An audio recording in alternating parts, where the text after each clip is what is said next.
Hey everyone, welcome to the investor.bet AFL Grand Final betting preview. We've had 215 games across the season. On this channel, we've previewed every single one of those games. So if you've been following along since the beginning of the season or you joined in part of the way through, then I want to say firstly, I really appreciate you guys watching these videos every single week. Hopefully it's helped you profit on your AFL bets. That's my goal with sharing this, to help you make better betting decisions. And so at the bare minimum, hopefully it's helped you put more thought into the bets that you're putting on, really think about the decision of how you're approaching the bets. And then over the long term, that's going to result in you making more profits. That's for sure. Next season, I'll be doing the exact same thing. So make sure you subscribe to the channel so you don't miss any of those videos. But for the grand final, we only have one game to talk about, the Sydney Swans versus the Brisbane Lions. So I thought do a few extra things as part of this.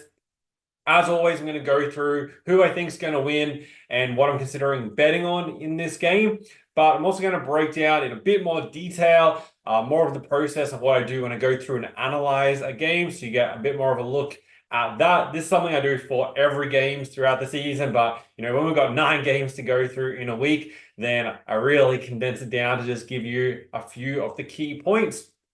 And then also for the games, we're going to go through the betting trends, all that good stuff, go through the past grand finals. And I'm also going to go through my shortlisted players for player prop bets this week from disposals perspective and also goal scorer perspective. I have 9 different players, I'm pretty sure, to go through. 8 different players I'm going to go through from the props of the ones that I have shortlisted. First of all, as we've spoken about, we've got Swans taking on the Brisbane Lions. Now, they're playing this game at the MCG, so it's a neutral venue for both sides. The Swans come into this on the back of a pretty dominant win against Port Adelaide. It was very much so to be expected they were going to win that game at home. The only thing that was really against them was Port Adelaide's record against the Swans. They'd won 8 straight, but on form, Swans were clearly the better side. And then the Brisbane Lions pulled off an upset win to beat Geelong. Thankfully, we backed them outright. So we went 2 from 2 last week, same as we went 2 from 2 in the NRL as well. So good weekend last weekend. And now looking at the trends for these matches. So the Swans are currently favorites. They're $1.73 to $1.75 kind of some places. Brisbane around that 210 to 215 range. The Swans -3.5 to -4.5 at most places on the handicap, meaning they need to win this game by 5 or more points if it's -4.5 for you to win your bet. That's why you get that slightly better odds than the $1.73, for example, for them to win the game. And the total is at 170.5 points. Between these two sides, they've only met once this season. It was round 19 at the Gabba, so in Brisbane. And the Lions were $1.80 -3.5 for that game. So the line is pretty much the exact opposite as what it was back in round 19. Brisbane won that game 79 points to 77. Brisbane have also won 5 of the past 6 versus Sydney Swans. The only game that they lost was this matchup, round 1, 2021 at home at the Gabba, when they were $1.23 to win that game. They've won the past 3, though, against the Swans, 79 to 77, 97 to 81, and then 113 to 89. Now, Brisbane have been favourite for the majority of these games. The only one they weren't favourite was at the SCG in 2022 in round 7. So that means that even though Brisbane have been winning, Sydney have been able to cover the spread in a few of these games.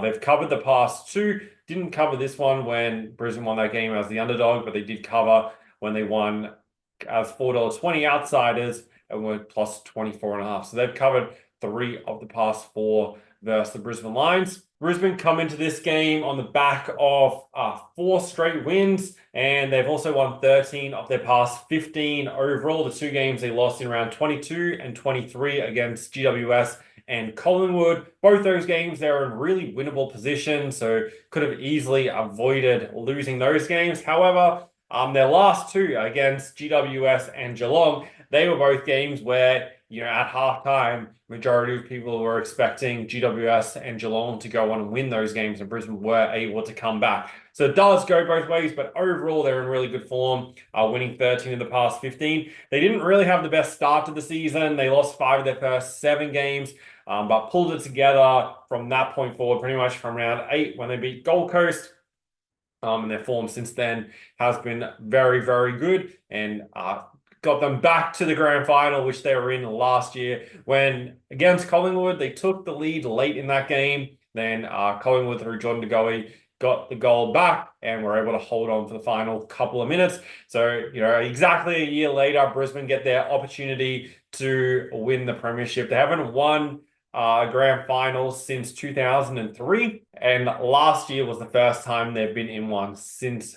These are the records of the premiership winners. You see Brisbane won 3 straight in 2001 to 2003, lost to Port Adelaide in 2004, and then last year against Collingwood was the first time they've made it through to the grand final since then. So they get the opportunity to make up for that. The Sydney Swans lost in the grand final back in 2022 against Geelong. They lost that game 133 to 52, so comprehensively beaten.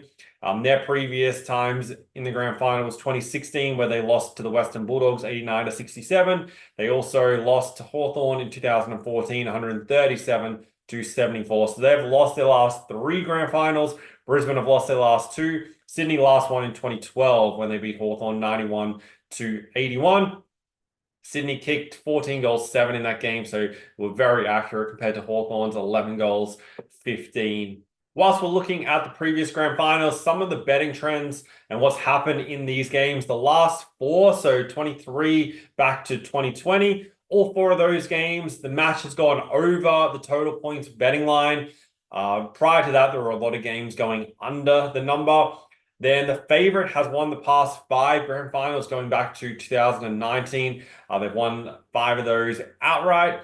6 of the past 10 grand finals have been decided by 40 plus points. So there's been a number of blowouts during the past 10 years, and also those favorites going on to win. The past 2 years, so last year Collingwood, Brisbane, and then again this year, is kind of the first time the odds have been so close in back-to-back years. A number of these seasons, there has been a side around that $1.40 to $1.60 range to be winning the grand final. So the fact we're getting, $1.75, $1.85 last year is not always heard of in the grand finals.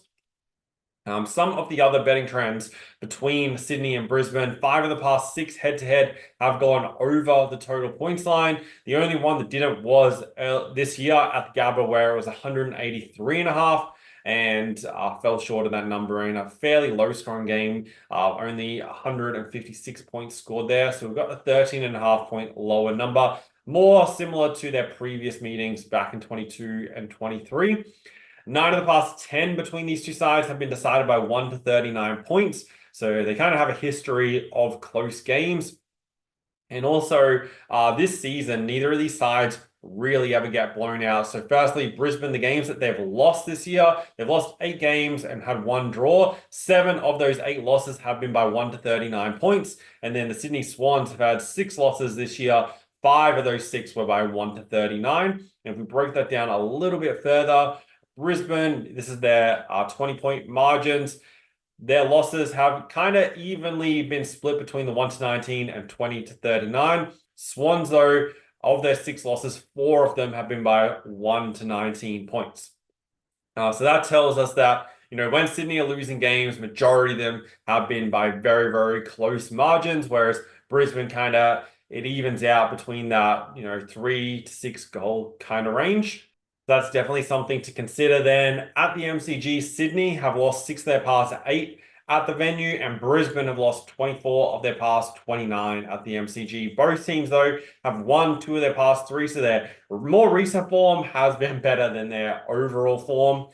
Brisbane played there last week, so they do have that recent experience playing at the MCG and winning, which is something they haven't done a lot of over the past 20 years. So I think that definitely holds them in good stead coming into this game. I will quickly look at Sydney's overall form this year and then break down the recent matchup between the two sides. So the Swans got off to a really, really good start at the beginning of the year. They were 13-1 through their first 14 games. And then they went through this little bit of a rough patch, losing 5 or 6 games. And during that period, they only beat North Melbourne, losing to a number of top 8 sides.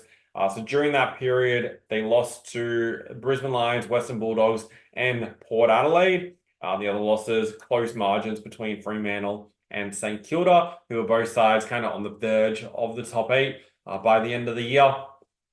And then since that point, they won the 3 games to close out the season, all against bottom 8 opposition, and then beat GWS in a close game in week 1 of the finals, and then comfortably beat Port Adelaide last week to make it through to the grand final.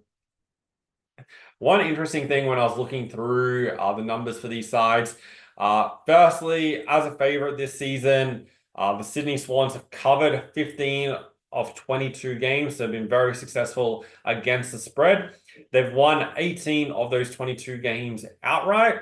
And as a small favorite, which they are here by half a point to -15, they're 5-2 against the spread. What I found also interesting, when the Brisbane Lions were an underdog this year, they went 5-0 against the spread and won all 5 of those games outright as well. Then going back to the 2023 season, bringing that up, Brisbane went 4-0 against the spread as an underdog and won 3 of those 4 games. The only game they lost was when they covered the spread but lost the grand final last year against Collingwood. So, this doesn't tell us, which way we want to lean, but it's just very interesting. Firstly, how solid Sydney have been as a favorite, and then also how successful Brisbane have been as an underdog. With them winning 8 of their past 9 games as an underdog, that is a very, very profitable betting situation on the Brisbane Lions. Now, looking at the last time that they met this season, it was 79-77 favor of the Brisbane Lions, 24 scoring shots to 22. This is something that you always want to pay attention to. Sometimes the final score can be a touch misleading. One team can definitely dominate the scoring shots, but still lose the game if they kick very inaccurately. Looking through the trend of how this game went, Brisbane were out to a lead in the first, midway through the second quarter. Swans got the lead back during the third, and then Brisbane were able to run over the top of them late by a small margin.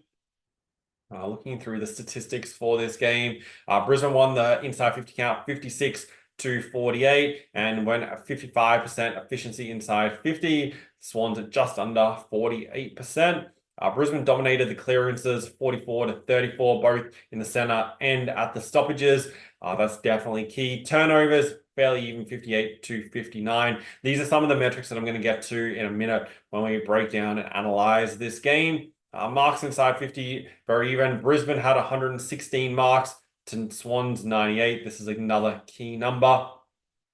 And in defense, tackles, etc., fairly even. So those are some of the key metrics. I also want to quickly look at the previous time these sides met, which is this game here back in June 2023. Don't get confused with this matchup. It's very annoying how they even have that there. Brisbane Lions winning 97-81. Brisbane in this game had 32 scoring shots to the Swans 21. So huge discrepancy there. This game was fairly even through the first half. Swans led most of it by around the 10-point range. Then Brisbane just got the lead back before halftime and then maintained a around 15-point margin to 20-point margin through the rest of the game. The statistics for this matchup, Brisbane 339 disposals to 322, 66-56. So the Lions won the inside 50 count by +10. Inside 50 efficiency, 53% to 39%. Keep in mind this number, this inside efficiency for the Swans, both games against the Brisbane Lions are well below 50%. Then at the stoppages, 48-39 in favor of Brisbane, 14 and 34 to 10 and 29, both at the center and stoppages. Brisbane won the uncontested possession. Swans 76 turnovers, so well above the season average for that year. And then marks 68-60, 12-4 marks inside 50. So you can see both of these games, Brisbane have dominated the key indicators of the performance. And the reason why I want to focus on those is firstly, when it comes to the matchup between these two sides, we've obviously got the Swans to lead the league in points for at 97.5, and the Brisbane Lions at 92.6, which ranks fifth in the league. Brisbane, though, generate the most shots on goal. So their accuracy is going to be key. I do think if Brisbane kick straight, they can win this game. Then for the inside 50s, Brisbane are the number one inside 50 side to the Swans, ranked 8th. But if we go down to the efficiency, this is where I really feel like this game is going to be won and lost. If the Sydney Swans can generate inside 50s, they're ranked 8th in the league. However, Brisbane concede the third least number of opponent inside 50s. And when we looked at those stats from the last two games, you can see the Swans weren't really able, they lost the inside 50 count comprehensively in both games, and they weren't efficient. This season, overall, the Swans are the number one side for goals and shots per inside 50. This is key. If they hit these numbers and the inside 50 count is fairly even, then the Sydney Swans will win this game. If Brisbane control possession, that's why I'm looking at those marks and uncontested possessions, Brisbane control both of those, especially the marks of how they've played overall this season. You see Brisbane averaging 108.7 marks per game, which is best in the league. And the Swans rank 7th in opponent marks, so about league average at 91.4. If Brisbane are getting closer to that 100, 105 mark range, then they're definitely going to be well and truly in the game. Coming back to this efficiency rating, you'll notice that, as we said, the Swans are number one in both these categories, and the Lions are ranked 12th in opponent goals per inside 50. So fairly low numbers there. So this really comes down to, can the Sydney Swans generate the number of inside 50s that they need, which they haven't been able to do against the Brisbane Lions previously? And then can they be efficient? Now, the thing that concerns me with Sydney is they haven't been able to do either of those two things like they've been able to do against other sides against the Brisbane Lions. So I do think they're going to have to at least get an even, if not be in the positive in the inside 50 count, which I don't think they're going to be able to do. The other thing that's concerning here for the Swans is they're ranked 10th in the league in turnovers at 66.9. Now, we come back over to here for the Brisbane Lions scores from turnovers. Come down here to attacking efficiency, points from turnovers. Brisbane ranked 3rd in the league in this category. So if the Swans, are generating high number of turnovers, which they have done previously against Brisbane, Brisbane can definitely counterattack that and turn it into points very, very quickly. And that can be the difference in this game.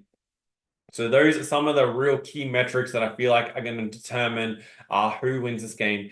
Can Brisbane control the possession, get the high number of marks that they need, that they've been really good at doing this season? That's going to help them generate that, 90, 95 points. Over their past 3 games, they've had 95, 105, and 99 points. Those across the 3 finals. And if they can hit near that number, then it's going to go a long way towards them winning this game. Defensively, these sides are very, very even. You'll notice 2nd, 7th in points conceded. However, it's only 0.9 of a difference. Pretty sure it's 5 or 6 teams. We're all averagely conceding the 76 point something points this season. So there are a lot of sides around that mark. But as I said, Brisbane don't concede that many inside 50s to the opponent or that many shots on goal. So for Sydney to win this game, they're going to have to be accurate. They're going to have to be efficient when they go inside 50, as I don't think they're going to get a ton of opportunities. They're not just going to be going in there time after time, especially the fact that Brisbane have dominated the clearances as well against them in their past 2 matches. So that's my overall view of the game. We're still a few days out from this game being played, but I'm definitely going to be going towards backing Brisbane to be winning this game. I think this game should be $1.90 a side, or even Brisbane $1.85 for this one, $1.95. I feel like the Lions are definitely being slightly undervalued here. This game being played in Melbourne doesn't favor the Swans, at all, nor does it really favor Brisbane, but they do have that recent experience there, which I think is going to be very, very important, just having played there last week in such a big game with a packed stadium. And yeah, I don't think they should be that 2.10, $2.15. Last year in the grand final, I took the Lions at the plus, so we're able to get the cover. I didn't take them outright. Don't know if I'm going to do that same thing here or just take the Lions on the head-to-head. I do have a bet still pending from the beginning of the year. If you watched the futures video way back in March, I took the Lions to win at the start of the year at $6.50. So I do still have that pending. So I'm not 100% sure how I'm going to exactly play it. I probably will have an additional bet there on the Brisbane Lions, though, to win this game, just due to the value in them as the underdog. And I do think the market is slightly the wrong way around. McInerney out for the Brisbane Lions is a big out. He was very important in that last matchup earlier this season. These are the player stats for this game. McInerney, 22 touches, 27 hitouts, so fairly even with Grundy in the rock, and then 9 clearances, which led the clearances in this game. So him being out is a big loss for the Brisbane Lions. And then also for this game, Callum Mills has been confirmed out for the Swans. That's the only major team news for both sides so far. He's missed the past couple of games for the Swans, and they've been able to still win without him. But this is definitely their toughest test of their finals games so far. Plus this game being played outside of the SCG as well. The other angles for betting on this game, I'd be leaning towards the Brisbane Lions at that 1-39 margin. And then from a total points betting perspective, I'd definitely be leaning towards the over at that 170 mark. I do think it's going to be a high scoring game. Both teams, very high scoring sides, both averaging over 90 points a game this season and have been consistently doing that. It hasn't relied on them, having a few games where they've kicked 150, 160, 170 points to be able to generate that higher than 90 average. And so to be able to do that on a consistent basis, I think, the winner of this game is going to have to kick at least 90 points to be winning. I don't think it's going to be a, 70 to 65 kind of scoreline with how these two teams play. And I can see it being high scoring, but definitely preferred bet is taking the Lions to win outright as the underdog. From a player prop perspective, these are the disposal trends for the past 30 games. And these are the teams from last week. So there will be the couple of changes, obviously for the Brisbane Lions, but team lineups aren't out until tomorrow. So this is what we have to work with right now. There are 3 players that I want to target from a player prop perspective. I do recommend that you be cautious with your player prop bets on this game from a disposals perspective, especially on the Swans side of things. The Lions give up the least number of disposals to opposition players. They don't let teams, just run off numbers against them. We saw that last week against Geelong and probably see it again this week against the Swans. The first player I want to target is Dane Zorko for the Brisbane Lions. He's been very, very consistent overall this season, hitting 20 plus touches in 86% of games and averaging 26.1 over his past 30. He's had 20 plus touches in his last 9 straight games and also only missed it once since the bye back in round 12 for the Brisbane Lions. He only missed it in round 18. And then against Sydney Swans, he's hit 22 or more in his past 3 against them. It's fairly short odds for him to get the 20 plus, but playing it with the other 2 players gets you around even money multi across the 3 of them. But he's the main player target for the Brisbane Lions. Then the other player of interest for Brisbane is Hugh McCluggage. These are his numbers overall this season, averaging 24.5 over his past 30 games. Past 5 games, he's hit 20 plus and has hit it in 9 of his past 10 games. And then against the Sydney Swans, he's had 26 or more in his past 2. So previously has performed really, really well against them. Lockie Neal is the other player that's right near the top. However, he only had 18 touches earlier this season against the Sydney Swans, coming off 31 last week. He's obviously definitely capable of getting 20 plus, and I probably wouldn't, think you would leave him out. The concern, if we go back to, we bring up the fixture here last season, a lot of these key Brisbane Lions players went absolutely missing in last year's grand final, and I think they're really going to want to make a statement in this game If we bring up the disposals here, you can see Coleman had 26, but the rest of the players pretty much with over 21 were all Coleman players. Then Neil McCluggage and Dunkley all with only 21 touches between the three of them. So very low numbers, and I feel like that was potentially the difference. One of those players, and even Zorko only on the 17 down there, one of those players getting 26, 28 quality touches, which they consistently do on a regular basis, could have been the difference when it's only a 4-point margin at the end of the game. But I think Zorko is going to have a big game. Cluggies should have a big game, and just their history against the Swans also leads me to they shouldn't have too much of an issue. Neil's obviously one that's definitely capable of doing it, but just last time against Swans wasn't quite, didn't have the biggest impact, but I think he'll be keen for a big game on Saturday. So he's probably like the third layer of players to target at this range of disposal numbers. And then for the Sydney Swans, the only player that I have shortlisted as a potential bet at the 20+ range is Chad Warner. So right down the end here, he's averaging 23.6 over his past 30 games, has hit 20+ in the past 4 games. And against the Brisbane Lions overall, he's had 20+ in 2 of his past 3, but 18+ in 4 career games against Brisbane. And overall, this season, if we go back to the opening round, he's only missed it on 3 occasions. In round 4, round 20, and round 21. Every other game he's had 20+. And as I said, I'd definitely be cautious backing too many Swans players just because they're not going to be able to rack them up against Brisbane like they can do against other sides. But Warner, the player that I expect to be able to do that. And then from a goal scoring perspective, the few players that I want to target. Firstly, Joe Danaher didn't kick a goal last week against Geelong. I think he'll be definitely keen to have a big game this Saturday against the Swans. Historically, he's had been very successful in generating a lot of shots, and this is like one of the things that I do look at here for goal scorers is how they've been performing recently, and also how many shots have they been getting. Early this year against the Swans, he had 6 scoring shots for 3 goals. He scored at least 2 goals in 4 of his past 5 against the Swans. The other players to target for Sydney, Will Hayward to score a goal. Early this year against Brisbane, he had 5 scoring shots for 2 goals.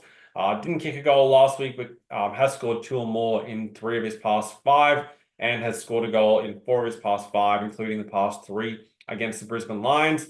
Then Cam Rayner, who finished the game really well for the Lions last week against Geelong with 4 scoring shots and 2 goals. And against the Sydney Swans, he's scored at least a goal in his past 3 games and had 3 scoring shots earlier this season against them. Then also on the Brisbane Lions side, we have Zach Bailey to score a goal. He's kicked a goal in each of his last 5, if not more, against the Sydney Swans, and generated multiple scoring shots in each of those, and has scored a goal in his past 5 games. And then the other player on the Swan side is Isaac Heaney, who's had not 8 goals across his past 3 games. Didn't kick a goal, but had 2 scoring shots earlier this season against Brisbane, and did kick 6 goals across his previous 2 games prior. So I think he'll definitely be able to find a scoreboard. So those are the 5 players that I'm looking at targeting, and I have shortlisted for goal scorer bets. So disposal-wise, Dane Zorko, Hugh McCluggage, and Chad Warner. And then goal scorers, Joe Danaher, Will Hayward, Cam Rayner, Zach Bailey, and Isaac Heaney. And then the overall bet that I like the most is taking the Lions to win this game outright. So that's my overall outlook on the AFL Grand Final. Hopefully this video gave you some insights into betting on this game and how to approach it from a research perspective. And I really, really appreciate you guys watching and following along this season. I really enjoyed putting together these videos each week and breaking down the games, and hopefully it's resulted in you making more profit from your AFL bets. When the season ends on Saturday afternoon, that doesn't mean that it's over. I'm still going to be posting other AFL videos, recapping the season, looking ahead to next year and how you can approach it for finding bets, what's happened this season, how we could use that information to make money next year as well. So definitely stay tuned for more of those videos. Then on this channel, I'll still be posting the NRL videos. We have the NRL Grand Final the following week. So we'll be doing a similar breakdown for the NRL Grand Final. We've got the top 4 teams left in the prelim finals this weekend. I've already posted the preview for those games. That's already up on the channel. But yeah, we'll have the NRL Grand Final preview next week, going through that game. And then right now we're in the middle of Spring Carnival in horse racing. So that's a really, really exciting time. I spoke about a couple of weeks ago, I posted a couple of videos talking about for Spring Carnival, I'm doing a 50-unit profit guarantee. That means that if you're following the racing show bets, then if you don't make 50 units during the Spring Carnival, so September, October, November, then you get an additional 3 months free. So all you have to do is be a member of the racing show to be able to do that. As it currently stands, we're just a tick under 20 units so far through the first 3 weeks of September. And because those videos were, posted a couple of weeks ago, and on YouTube, like the videos keep on getting views, there's still be people joining up to the racing show every day because of seeing those videos. And I've had a few people also message saying, like, does the 50-unit guarantee still apply if I join now? I've only just seen it. And so what I've decided to do just to cover that is I'm going to bring back the 50-unit guarantee and just extend it till if you join anytime from the beginning of September until the end of September. So September 30th, that's the final day to join to get access to the 50-unit guarantee for the Spring Carnival. And to do that, you can join up on the quarterly package and that'll cover the 3 months, or you can join up on the monthly package across the couple of months, or join up on the weekly. I'll just do it across all the different packages. So it's really easy for everyone to have access to it. Feel very confident that we're going to hit it. Everyone's going to make a lot of money because horse racing is the most profitable thing that you can bet on. On the website, you can go back through every single bet that I've ever sent out over the past 3 years now. We've only had one losing month during that time. There was 1 month that was minus half a unit, but every other month has been profitable, and you can go through and see all the bets of how we got to those results. So definitely check that out. I'll put the link to the racing show in the description, but make sure if you want to be a part of it, get in so you get that 50-unit guarantee for the Spring Carnival. That will get you right through Melbourne Cup, all those periods. And if you don't make the 50 units profit following the selections, then you get 3 months free. So that'll be December, January, February, all your horse racing tips completely free every Wednesday and Saturday. And during that period, it'll also be Friday night, because they race Friday nights at Moonee Valley in Canterbury majority of the time through the summer, plus the public holiday meetings. This week, we've just had the Wednesday meeting. There's still 1 race to go. We're sitting at about 6 units profit so far today. So if you're betting, $50, the members betting $50 are up around $300 today. If you're betting $100 units, you're up $600 so far today. And then also this week, we're betting Friday night, so Grand Final Eve, and then Saturday afternoon. And then, every single week is Wednesdays and Saturdays. All the plays are sent out the day before. So for Friday night, the plays will be sent on Thursday. And for Saturday this week, the plays will be sent on Friday. That's the system, how it works. So everyone has the plays about 24 hours or a touch under before the first race is run. So you have plenty of time to go through and get all the bets on. But that's enough about the horse racing. This is about the AFL, but the link to that is in the description. Hope you guys enjoy the grand final. Definitely treat it just like any other bet on any other AFL game. Don't, just because it's the grand final, feel like you need to have a stack of bets and dramatically increase your outlay on a single game just because it's the grand final. It's like the thing through the regular season, we have 9 games every week to bet on, but this time of year, we only have a couple of games every single week. Keep your same staking strategy. Keep the same outlay 1.5, 2.5 units, 3 at absolute most on one particular game. So then, if something crazy happens, like a star player gets injured, depending what happens in the game, you're not overexposed and have excessive risk on that game just because, it's a big game that everyone's really excited to watch. If you do this across the year, it goes a long way towards you making money. Same thing goes with the Super Bowls, other grand finals, other big games, Grand Slam finals in the tennis, big soccer games, pretty much everything. Same goes with the horse racing. Just because it's a Group 1 doesn't mean, and it's, a $5 million race, doesn't mean that you need to 5x your bet on that race just because it's a bigger race or there's better horses running in that race. The odds and market percentages don't change. So approach your betting from that exact same way, and you're going to set yourself up for success by doing that. But biggest thing, enjoy the game. Hopefully the Brisbane Lions get over the line, not only for the preseason bet, but also as it's going to be my bet on this game as well. Really appreciate you guys watching. Take care, and I'll talk to you soon.